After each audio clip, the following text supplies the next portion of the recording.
Welcome to Bite Size, brought to you by Priestley's Gourmet Delights. Each episode will bring you ideas, news, and insights into the food service industry with a bite-sized summary. I'm Xanny and I will be your host. Today's guest, Jess Watkinson, is the CEO of Queensland's largest hunger relief charity, Foodbank. Jess has tirelessly worked with her staff, volunteers, supporters and member charities to maximise Foodbank's impact and to strive towards a Queensland without hunger.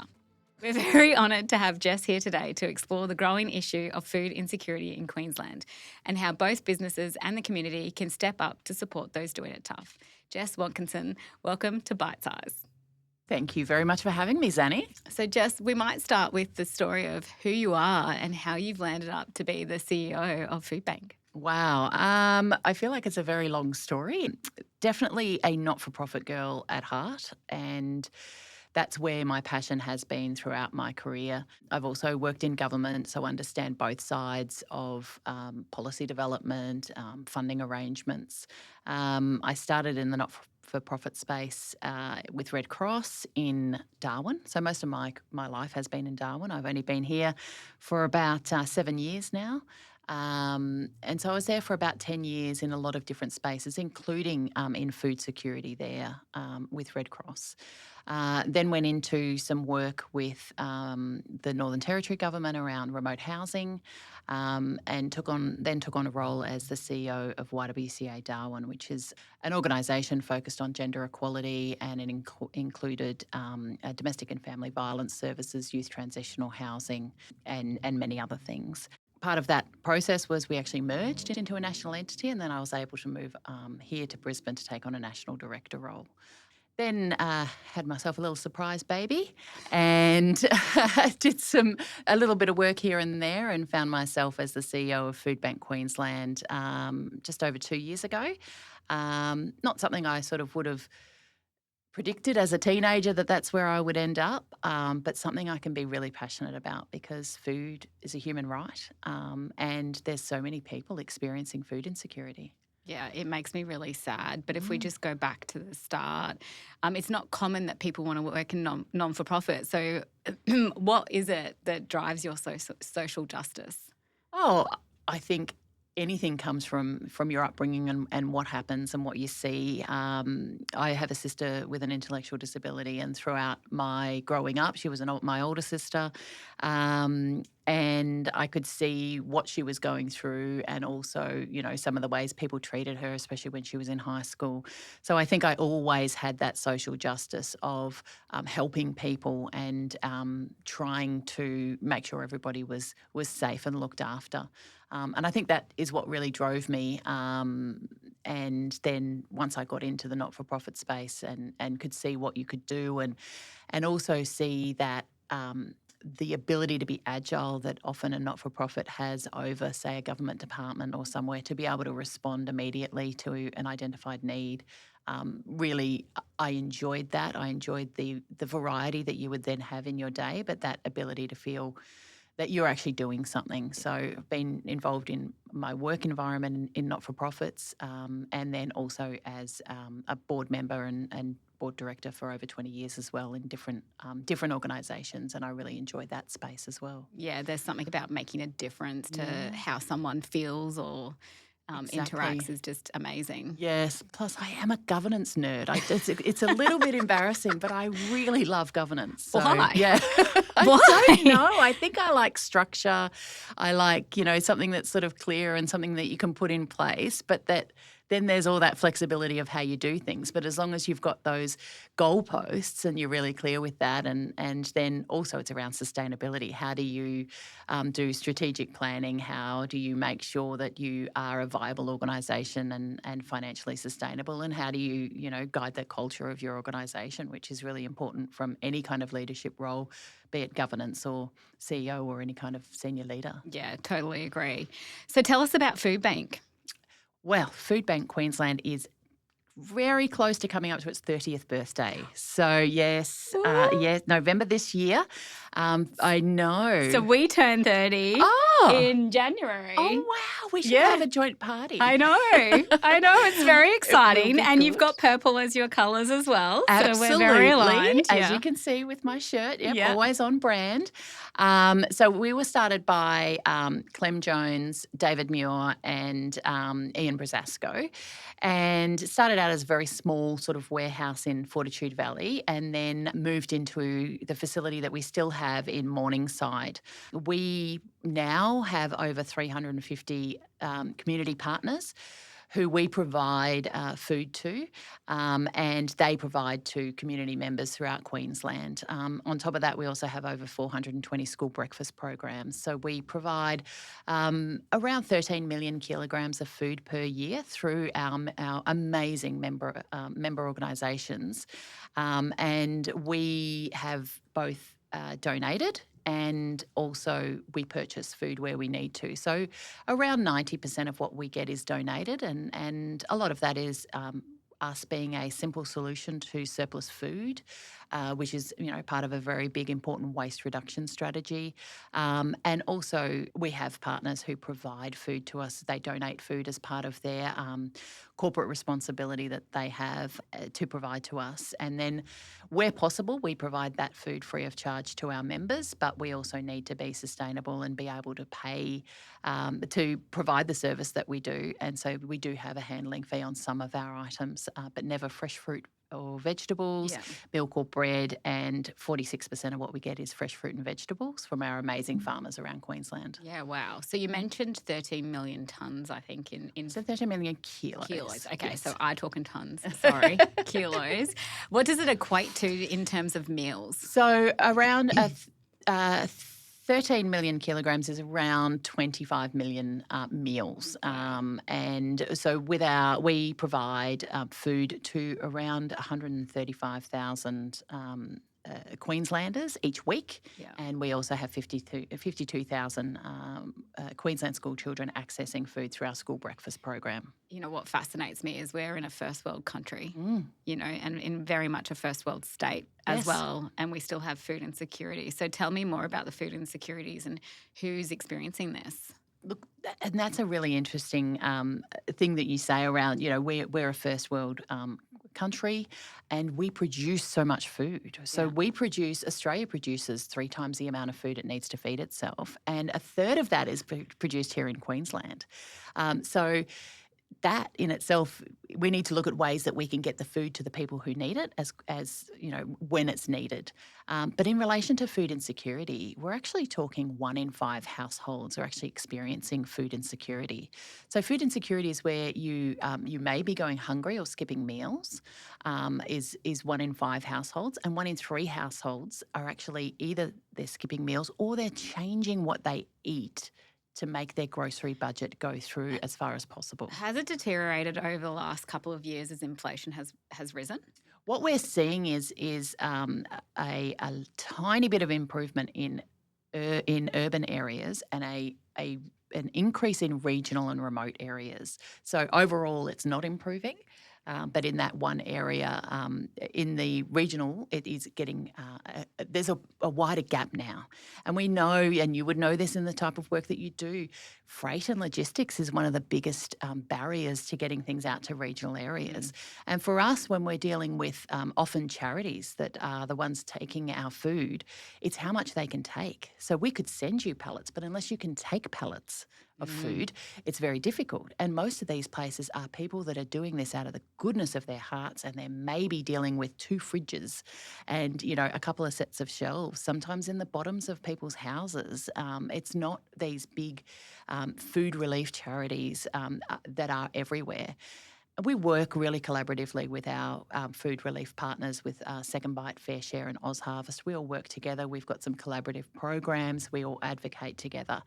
But even with us working together and doing as much as we can, we're actually only meeting 37% of the need of the food insecure households here in Queensland. Wow. Yeah. That stat just fascinates me. It's devastating. Yeah. And look, we're doing everything that we can. What we are also finding is Now it's people that have never experienced food insecurity before. And there is still a real stigma attached to Mm. food insecurity. So people aren't actually admitting that they are food insecure. Why do you think there's a stigma around it? I think in some cases, and you and I are both mothers, you think that somebody might see you as failing if you're not doing something right. So I think that there is that stigma there of wanting to admit that that's happening. But also, we see this a lot, and especially in regional communities where somebody says, well, somebody else is doing tougher than me. So I don't want to take that food. I think somebody else would be more hungry than me.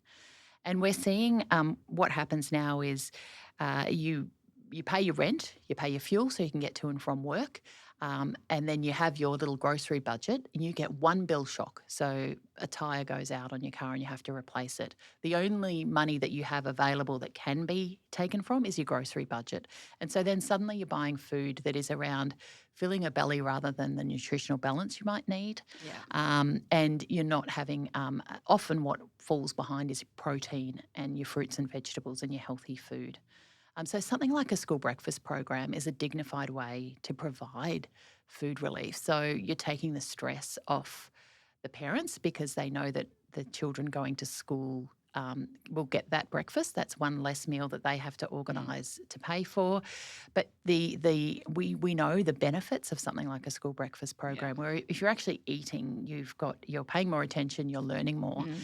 And that's the same in the workplace. If you have a think about safety and concentration in the workplace, it's much better when people have a full belly. So for us, just in the last 6 months, we've actually put a breakfast bar, we call it the Foodbank Pantry, and we've made it available to all of our staff so that they can access breakfast if they need to. It's accessible to everybody. As a rule, we all access it so that there's no stigma attached to it. And having that there allows one less stress for people who may be experiencing it. And I can imagine that it's a real draw card for them to actually come to work, you know, like similar to children, you know, that are missing out on breakfast, that going to school guarantees that they're being fed. And I'm such a huge believer in that food is medicine as well. As like you can't be well unless you're fed properly. Very true. And you know, Australia-wide, we know that especially vegetables, that, you know, the majority of people aren't getting enough of the right vegetable intake. So the more that we can provide that as part of food relief, the better. So Jess, if I had a food insecurity, what would I do? How would I access Foodbank? We are a business-to-business model. So what we would suggest that you do is you go to our website and there's actually a Find Food button. You put in where you're located and it'll tell you all of any of the food relief charities that are available in your area, and you can then access food through those areas. And what we do is we encourage that you do that, because food is a human right and you should be able to access food. And I think the other part of that is to be really aware that you may not know who's experiencing food insecurity. It's not often talked about. Our recent Foodbank Hunger Report has shown that 21% of households earning more than $95,000 are food insecure. So chances are it could be people, your neighbours, it could be people you're working with. And, you know, being really open and honest about the fact that food is a human right and you should be able to access that. If you think there might be a food security issue in your workplace or in a community, have that information available so that people can access it discreetly if they want to. And let's talk about food insecurity. Let's identify that 1 in 3 households, or 700,000 households here in Queensland, are experiencing food insecurity, and 1 in 5, or 400,000 households, are actually going hungry. They're actually skipping a meal. They're going without. And we see that happening especially with parents who will make sure the children are fed and reduce what they're getting as a way to make sure that they're getting the kids the food that they need. Oh God, it's heartbreaking. It is. No wonder I'm so cranky when Audrey doesn't finish the food on her plate. Yeah. It's wasted. Especially, so does that mean that there's 700,000 plus 500,000, or is 700,000 the total? The total, yes. Okay, so that is food insecure. That includes hungry and that includes food secure. And that's the 700,000. All right, so maybe let's talk about the role in which partnerships has to play in Foodbank, and how it makes your business possible to help these families that do have these food insecurities. Absolutely. We cannot do what we do without partnerships. Mm. I think there's sort of sometimes a misconception that we are highly government funded. It's less than 20% of what we do. What we have is government funding. So we have a range of partnerships. We have our amazing food donors. So we had donations from 355 different sources last financial year. And 90% of what we get is actually through donated supply. We have some partnerships at a national level through Foodbank Australia. We're a federated model, so we're able to access that. And we have amazing partners here in Queensland. And so partners can be food donors, and we also have some organisations or companies that are both food donors and corporate partners who are actually contributing some money to us as well as the product that they can provide. Yeah. And the thing that we can do is if you give us $1, we can actually turn that into over $5 worth of food. And that's around what the existing systems and networks that we have in place, our buying power, and doing what we do. So donating to us will actually make a huge difference. And we know that anything that we can invest in children and in nutrition at an early stage has long-term societal benefits for health and well-being and a reduction in our hospitalisations. So if there's anyone listening today that's not a big corporate that actually just wants to donate food, how would they do that? Great. We take pallets over, truckloads over trolleys is what we talk about. There are organisations that might take that. So for us, we would encourage people to make donations of money to us that we can then in turn make sure that we're getting the right food to the right people and have different ways that we can do that. So general donations are always welcome. Corporate partnerships where you might have the opportunity then to do some corporate volunteering. So part of our corporate partnerships is you have the opportunity to come in and pack Food for Kids hampers. Now, Food for Kids has been going for only a couple of years for us. But what happened with that is that we recognised that when school wasn't on, there wasn't a school breakfast program. So we wanted to have the ability for kids that might have been accessing food through the school breakfast program to actually have food during the school holidays. So we make that available, and then the schools or where we have breakfast programs have those, and then they're able to provide them to families who might need them over the school holiday period. We also do a lot of stuff around disaster response. It's really important to recognise that if somebody was food insecure in the lead up to a disaster, chances are they haven't had that opportunity to go and stock up their cupboards and do all the things that are encouraged in the lead up to a disaster. So we have some wonderful partnerships throughout Queensland. We've got a partnership with Amazon where we're actually pre-positioning items in some key areas. We're able to activate those within 2 to 4 hours, and we are looking to support that through food hampers as well. So there's hamper packing for disaster relief and food for kids and lots of different things. Yeah, it's so amazing. So what really strikes me in this conversation is that you're solving a problem, but you're also innovating at the same time. Yes. So tell me about how you were able to come up with all of these fantastic ideas. I mean, the fact that you've got like Amazon warehouses or wherever you're locating your stuff, like how did that come about? Amazon themselves identified that they couldn't activate and get product really quickly to more regional areas. So they talked to us about what we could do in that space. So we have partners in Cairns, Rockhampton, Townsville, and other areas, and they actually have the product there, and then we activate them as needed to do that. And a lot of our innovation comes from amazing staff. As always, you'd understand this. If you've got the right people in the right jobs, they're the ones that go, hang on a second, there's a gap here. We need to have a think about what we do, what we can do to change that. So with something like Food for Kids, we went to one of our partners and we said, here's a gap. Here's what we could do. This is how much it would cost. Would you consider putting a contribution towards that? And that allows us to have that innovation in that space. But that's all just about food relief. Now, we're going to provide food relief as long as it's needed, but unless we're actually addressing the causal factors of food insecurity, we're just going to continue to do food relief. Now, I want to be talking to you in 20 years and saying, we don't exist anymore. We just provide some food after a disaster because everybody is food secure. Yeah. Unfortunately, I don't think that's going to happen anytime soon, but we need to be looking at changing policies. We need to be looking at the transport barriers that are in certain regional areas and remote communities. We need to be working with the community to identify what their barriers are to food security and then working with them to actually make those changes. And so there's a lot of what we do is around that advocacy of system change in relation to food insecurity. So we've been advocating for some food donation tax incentives that will make it easier for especially for our primary producers, to actually donate their food and get something back because we need our farmers. In what you do, you need all of the ingredients that form what you guys make, and so we're really advocating for that. We would like to see a minister for food. I deal with around 5 or 6 different departments when I'm talking to people, and nobody's sort of in there going, right, how are we making sure that the supply chain is talking and the agriculture and understanding food insecurity and food relief and who's there sort of coordinating that so that we can make the change that needs to happen. Yeah.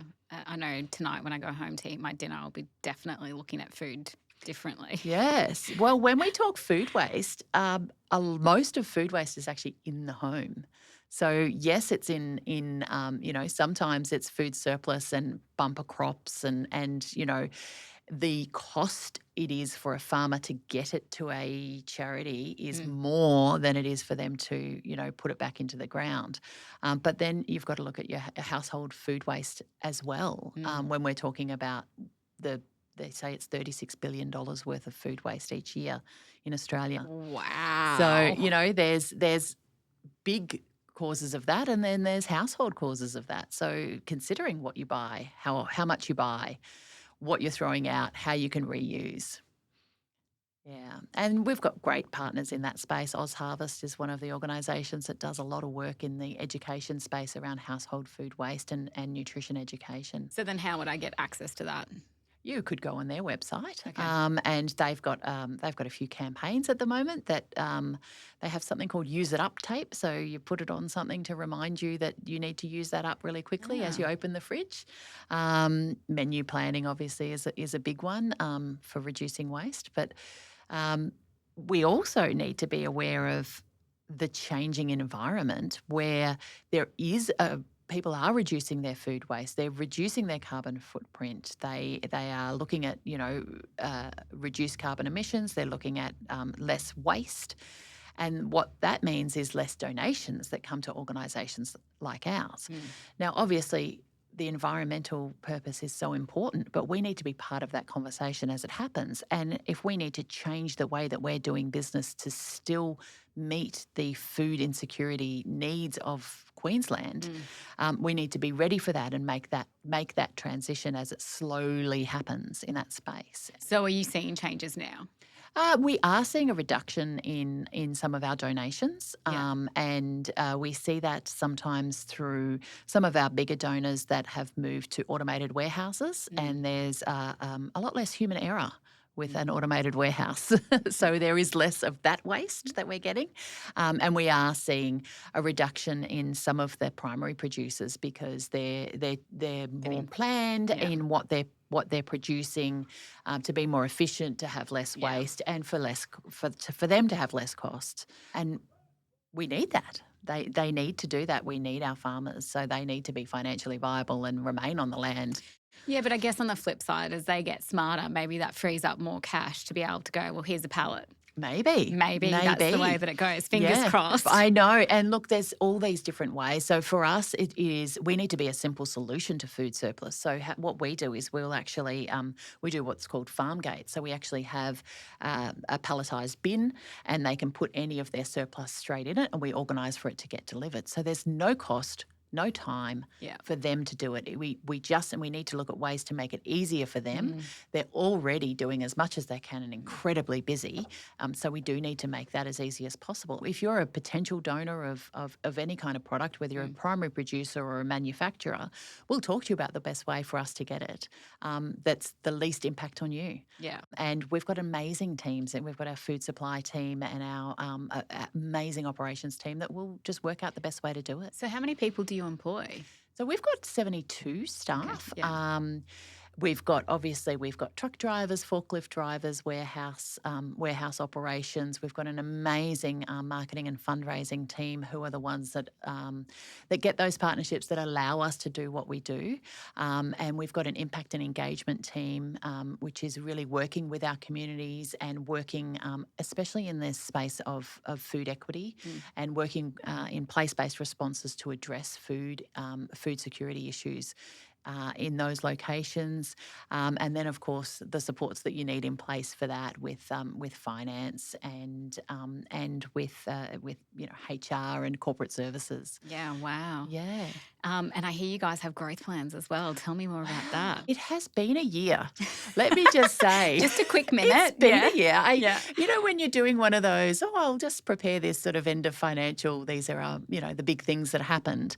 We're able to actually acquire a food relief charity in Townsville in April. And it's an amazing charity that's been there for many years. And, that's just been from a philanthropist, an organisation there who saw a need and started this charity. And then they've said, look, you guys can actually do this better. How about you take over this? But part of that is we want you to remain committed to Townsville. We had already known that especially Townsville is one of the places that needs a real focus. The flooding events that have happened recently of, that cut-off environment, we know that there's high need and high cost of food in North and Far North Queensland. So we have a very small facility there, and we will be building a purpose-built facility in Townsville within the next 3 years. We've recently opened here in Brisbane a second distribution centre. So we've had the same one for 25 years. It was built to do 1 million kilos a year, and it's now doing anywhere between 13 and 14 million kilos a year. We turn it over every 3 days. It's an incredibly efficient facility because it has to be. And we've just recently opened a second distribution centre, which is almost twice the size. It's given us nearly 10 times the chiller space, 5 times the freezer space of what we already had, which allows us to plan better, take more product. It gives a longer shelf life to fruit and vegetables that are donated to us because we're able to temperature control it. And it also, safety is always a really big concern. We had a small warehouse with a small driveway and we had big trucks, little trucks, small cars all coming in. And now all of our big trucks are going to our bigger facility, and it's only our deliveries directly to our smaller facility that are going in there. So it's safer for our staff and for our members. But that's not ideal. I've got sort of 3 different locations within a 750 square metre space where my staff are working, and we really want to bring them together. So we really want to actually have a distribution centre that's efficient, that all our staff can be at, that allows us to provide the food relief that's needed, that allows us to continue to work in that food equity space, and also allows us to be agile as there are changes in the food supply space, in how we get our food, how we distribute our food, and we need to be able to do that in a space where we're all together. Yeah. I mean, speaking from someone that's had 2 warehouses to consolidate into one and actually take it, we commonly joke that we had the 1980s office and now we have the post-2020s office, and it's so good for staff morale and just bringing teams together. Absolutely. And we do an engagement survey every year, as most people do. And one of the big things that always comes back is we we'd like to work with the other site a bit more, and we do as much as we can. We have all staff days every quarter where we actually close the facilities and everyone comes together and we go through our, our policy requirements, our compliance requirements, but we also have that chance to get together and have some fun together, and we just look at different ways that we can do that. Whereas if we're all together, it's a lot easier. Yeah, it is a lot easier. It is a lot easier, but it's nice to hear that they want to spend time with the other side. They really do, yeah, and especially now that we did have all of our operations staff in the one Lytton, the Beverley Street facility. We've now separated those guys as well. So, we've got sort of the office staff and then DC Lytton guys and then DC Beverley guys. And, we're just trying to bring our teams together because they do really enjoy each other's company as well, which is great. That's nice because that's a good litmus test for your culture. It is. Yeah, it is. Really good. So, Jess, I'm sure you've got lots of these stories, but do any stories spring to mind around food insecurities and how Foodbank has come to help relieve? I think one of the biggest groups that's come out recently as being food insecure is our international students. This came to light very much much more in COVID, but it's still a big issue. And you've got people that are coming over. They're only able to work a certain number of hours, and they're trying really hard to do their studies and not always able to access food. And what we hear from these students is sometimes what they're eating is, packet noodles throughout, or bowls of rice with no protein or fruit or fresh fruit or vegetables. So we've actually just recently, in the last couple of weeks, through a partnership that we have with Allianz Partners, is had some market stalls at a couple of the universities here in Queensland, where we actually allow our students to come through and they choose a range of products that they can have free of charge to take back. And we know some of those have had I can remember reading some of the evaluations that had come through. We asked people to sort of talk about their experiences and the benefit, and they hadn't actually had any fresh fruit or vegetables for over 2 weeks because it's simply been too expensive for them to access that and have enough food to keep them full. So being able to help that cohort, the international students that are here, but also students in general in universities. We've even had some universities contact us and say, hey, would you consider doing a school breakfast program at a university? Because we're actually seeing that this age we're still got people coming in who are food insecure. They're so focused on their education to try to make changes, but the money that they've got to cover the rent goes up. You have all of these bills coming in and you don't have enough for that food that you need. I just had no idea how widespread this issue actually is. It's very widespread, yeah. When we give our Food for Kids hampers out, we always ask for feedback. And I remember one of the feedbacks that I got was about a grandmother who's got custody of her grandchildren, and she doesn't have a lot of money coming in, and she's herself been unwell. And to get that hamper and take that pressure off, that she's able to then give her grandchildren what they need, and then also have some food for herself as she's recovering from medical procedures. It's just it's the stories that you hear.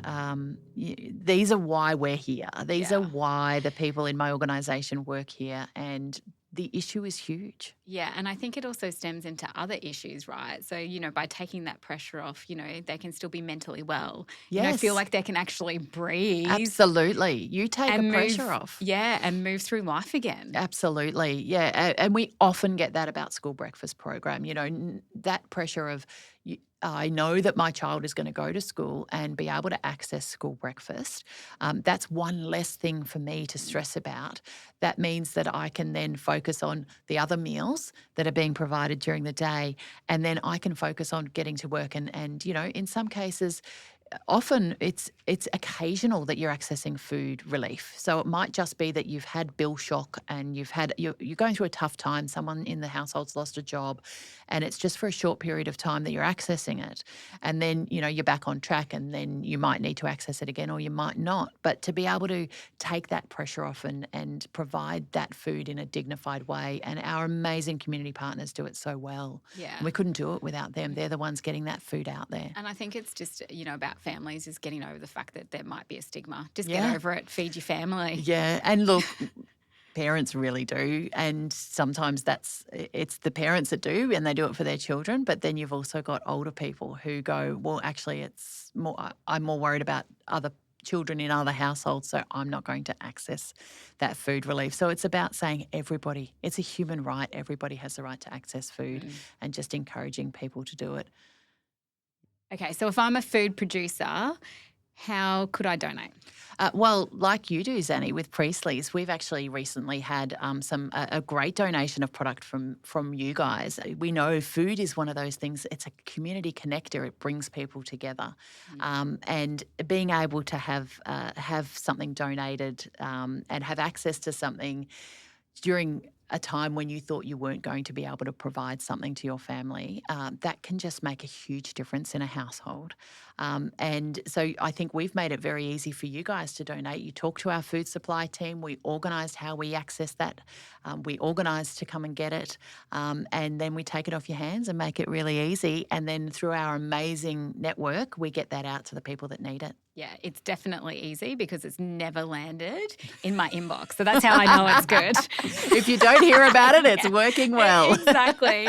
But it really does warm my heart knowing that there are, families that are suffering food insecurities where we can share and create some happiness for their families. Absolutely. Yeah. And it's just so nice for those families to receive something. Same as when people receive a hamper and they've been really worried about what's going to happen during those school holidays. And then they receive this hamper and it's got, enough food that they can actually make a number of meals. There's some special treats in there.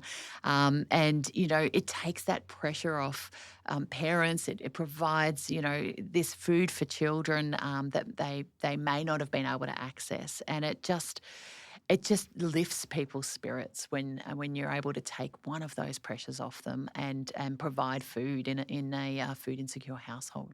And cakes are an exciting thing to receive. We are very focused on dignified food relief, and that includes choice. But can you imagine if experiencing food insecurity, it was one of your children's birthdays and you actually couldn't afford to get a cake and you didn't have the ingredients to make a cake. So actually getting something like that that you can have and you can celebrate. So just to finish off, what's one small thing that Queenslanders can do today that genuinely helps? It really depends who you are. If you're a food producer in any way, you could contact us around us providing a simple solution to your surplus food, or to have some kind of arrangement of pro bono or low bono food. You could make a donation. So we talked about before that we can turn $1 into $5.16 of retail food. And what I would really encourage is that you're just aware of the food insecurity problem here in Queensland and in Australia, and acknowledge that it could be people that you know, it could be people that you work with. If you're in a workplace and you have a think about the salaries of some of your staff, and then the likelihood that there is an experience of food insecurity, maybe look at doing something like a pantry or a breakfast program where there's no stigma attached to it. It's a very dignified way of providing that food relief, but it's doing something that can then not only encourage people, but also it's a safer way to have your staff if they've actually had the breakfast that they need to. Well, it's about setting them up for success and supporting Absolutely. them. Right? Yeah. So you've got a safer environment. You've got people thinking better. I know me, if I'm a hangry kind of person. So you really don't want me not having the food and then trying to make decisions or do safe things. So I think we could do that, and then also encourage somebody. If you do know somebody who is food insecure, go to our website, get the Find Food button, and it'll tell you many different amazing food relief charities, and you can reach out to them and see what you can get. Yeah, so I think, one thing that our listeners can take away today is just even start the conversation. Yeah, absolutely. Start the conversation in your workplace.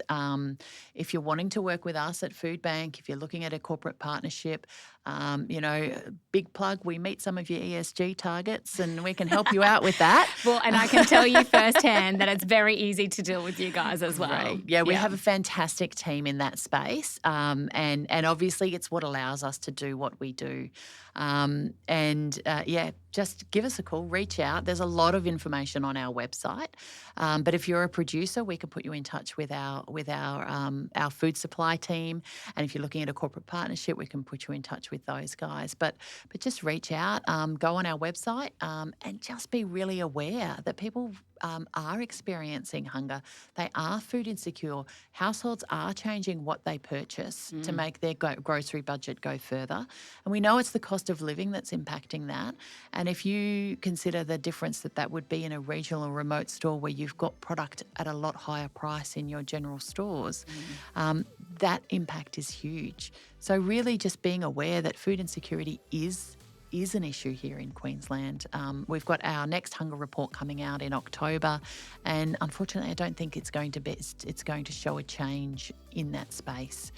So really just being aware of food insecurity and keeping that in the back of your mind in the work that you do.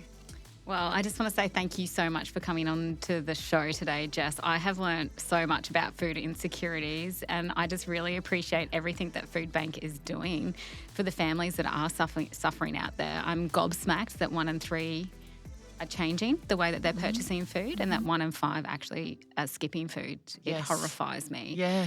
So thank you for the education and for all the hard work that you and your team are doing. Thank you so much for having me, Xanny, and giving this opportunity for us to really talk about food insecurity here in Queensland. Thank you for listening to today's bite-sized episode. We hope you got some industry insights and tips for your business. Subscribe to our podcast and tune in to our next episode. Feel free to reach out to me for any comments and questions via LinkedIn.